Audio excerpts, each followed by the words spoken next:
ఉదయ సమీరాలు కార్యక్రమంలో తదుపరి 90 ఏళ్ల ఆకాశవాణి అనే శీర్షికన ఆకాశవాణి విశ్రాంత సహాయ సంచాలకులు శ్రీ కాకరపర్తి సత్యనారాయణమూర్తి గారి ఆకాశవాణితో వారి అనుబంధం వింటారు. నా పేరు కాకరపర్తి సత్యనారాయణమూర్తి.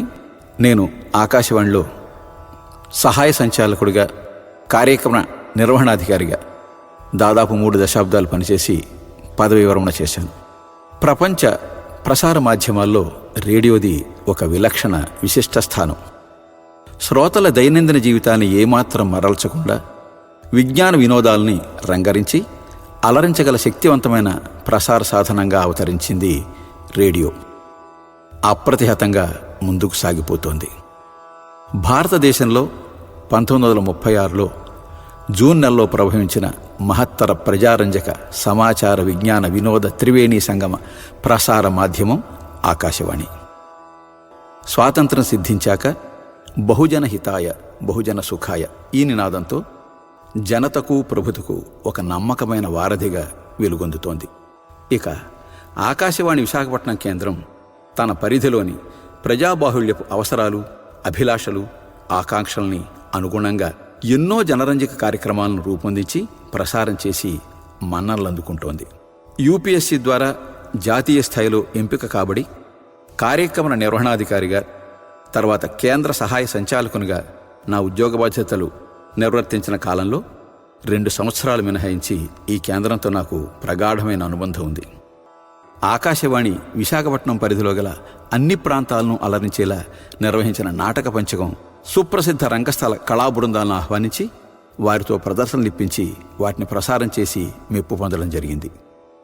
ఇక సందర్భోచితంగా మాట్లాడడం, అవసరమైనంతవరకే మాట్లాడడం ఎంత ముఖ్యమో తెలియచేసే సమయానికి తగుమాటలాడి లఘునాటికలు నా స్వీయ రచనలో, నిర్వహణలో కొన్ని నెలలపాటు ప్రసారం చేసి శ్రోతల ప్రశంసల్ని అందుకున్నాను. సున్నితమైన హాస్యాన్ని జోడిస్తూ సమకాలీన అంశాల్ని, విజ్ఞాన వినోదాల్ని మేళవించి స్వీయ రచన, నిర్వహణలో ప్రసారం చేసిన లఘునాటికలు హాస్య తరంగం. భార్యాభర్తల మధ్య తరచుగా చోటు చేసుకునేటటువంటి గొడవలు, అవి ఎలా సర్దుకుపోవాలో తెలియచేసే లఘునాటికల ధారావాహిక జంట స్వరాలు. ఇవి కూడా నా స్వీయ రచన, నిర్వహణలోనే రూపొంది ప్రసారం చేయబడి శ్రోతల యొక్క ప్రశంసల్ని అందుకున్నాయి. ప్రజాశ్రేయస్సుకు, ఉపయోగానికి ప్రభుత్వం నిర్దేశించిన పథకాలు, కార్యక్రమాలు ఆలోచన, ముందు చూపు, విచక్షణ లేకుండా అమలు చేసే సిబ్బంది నిర్వాహకం వల్ల ప్రజలు పొందే ఇబ్బంది, అసౌకర్యం, కష్టనష్టాల గురించి వ్యంగ్య ధోరణిలో కొనసాగించిన సంభాషణల పరంపర వినదగునెవ్వరు చెప్పినా చెబితే శానా ఉంది. ఈ కార్యక్రమాలకు మిత్రుడు, సహోద్యోగి శ్రీ రొక్కం కామేశ్వరరావు అందించిన సహకారం మరువలేనిది. మంచి పుస్తకాలుగా పేరుంది, ప్రత్యేకత, అరుదైన ఇతివృత్తంతో నిండిన ప్రాచుర్యం పొందిన నవలల్ని నవలావాహిని శీర్షికన శ్రోతలకు వినిపించి వారి యొక్క ప్రశంసల్ని, అభినందనల్ని మూటగట్టుకోవడం జరిగింది.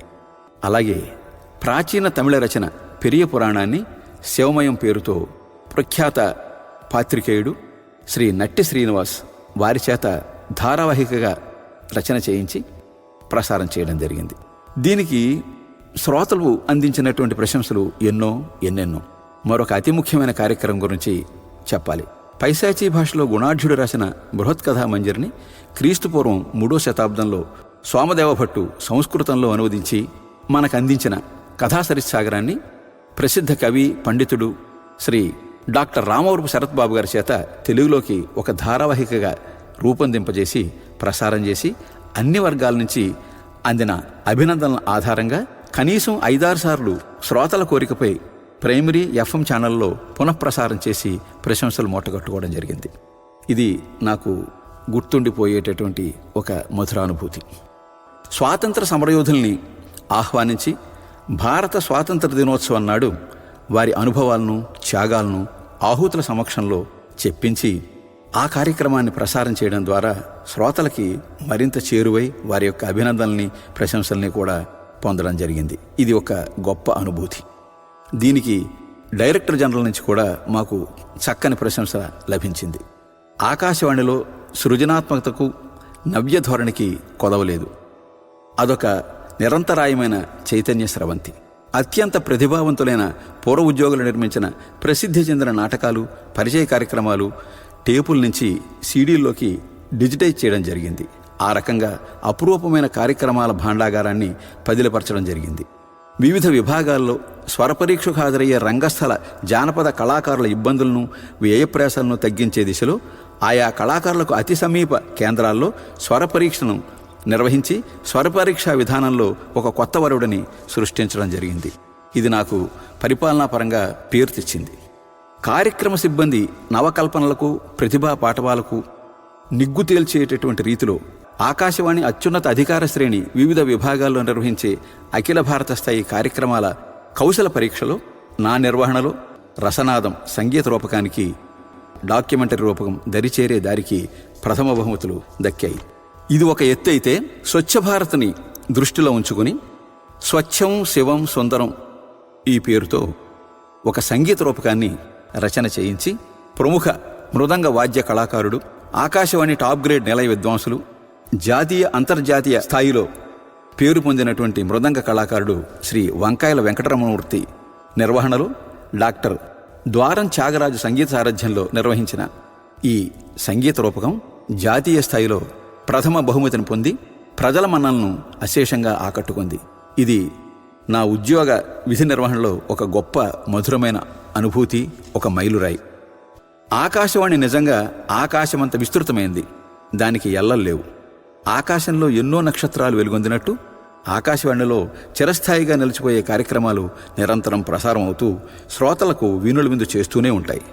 ముందు తరాలకు కూడా అత్యంత విలువైన, అపురూపమైన విజ్ఞాన వినోద దీపికలుగా అవి నిలిచిపోతాయి.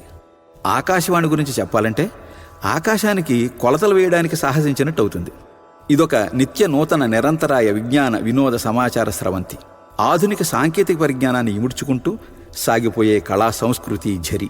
90 వసంతాల శబ్దజ్ఞాన వాహినివానికి శుభాకాంక్షలు.